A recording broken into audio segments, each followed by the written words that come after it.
62. Qandaq ayolga öyleniş kerekligi haqida. Agar sen xotin elishni xohlasang, ang sarxilini izda, ko'zingni bak ishtik tut. Tegi yaxshi, urug' zoti pok bo'lsin. Uyatliq, taqvodor, pokiz bo'lishini tila. Qo'l tegmagan, obdan o'y qizini ol. Sendan boshqa er yuzi ko'migan bo'lsin. Bundaqla faqat senili söyüdü, senden başqasını bilmeydi. Yaramaz yoki nomuvofiq qiliqlarni qilmaydi. Xotin olsang, o'zingdan tovanni ol. Yuqori tabaqaga yiqinlashma. Tutqun bo'lib qolasan. Tajribali kishi nima deydi angla. Tajribali kishining ishi pishiq bo'ladi. Xotin olsang, o'zingdan tovan, xulq to'g'risini ol. Shu chaqda kunlaring shodlik ichida o'tadi. Chiroyining ko'rkamligini izdama, qiliqining yaxshiligini izda. Xuy payli yaxshi bo'lsa, seni ro'naq topqizadi.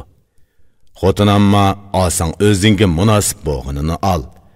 Taqvodorni ol, ey erlarning mardi. Chiroyining ko'rkamligini izdama, qiliqining yaxshiligini izda. Qiliqlari yaxshi bo'lsa, to'shqin ayol bo'lgani shu. Ey ko'rkamlikni izdiguvchi, buni izdama. Qizil mağzingni sarg'aytmag'in.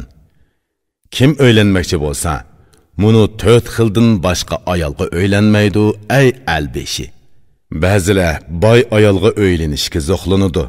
Ba'zilar chiroyliqlarga ko'z tikidi, uni xohlaydi.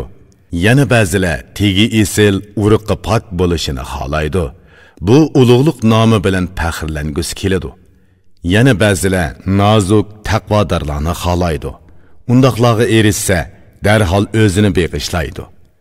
Bulardan eng afzalini sana aytib beray. Xotin elish to'g'ri kelsa, buni qo'liqingda tut.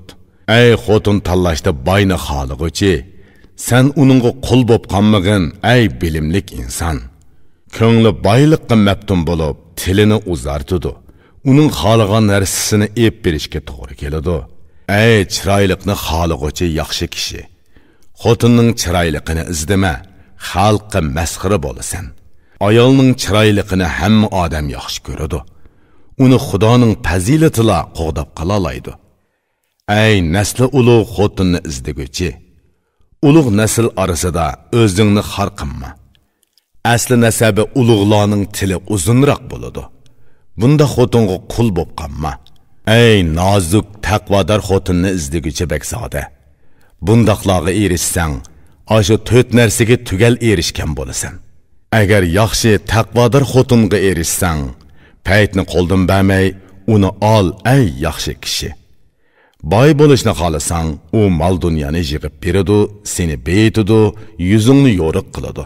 Qiliqlari to'g'ri bo'lsa, go'zal ko'rinadi.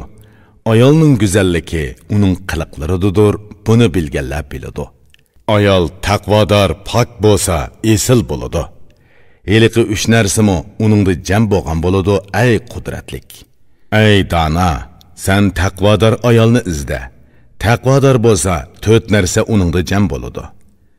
Sen ashundoq bir xotinga erish uchun g'ayrat qil, fursatni bekor o'tkazma, ey mard yigit.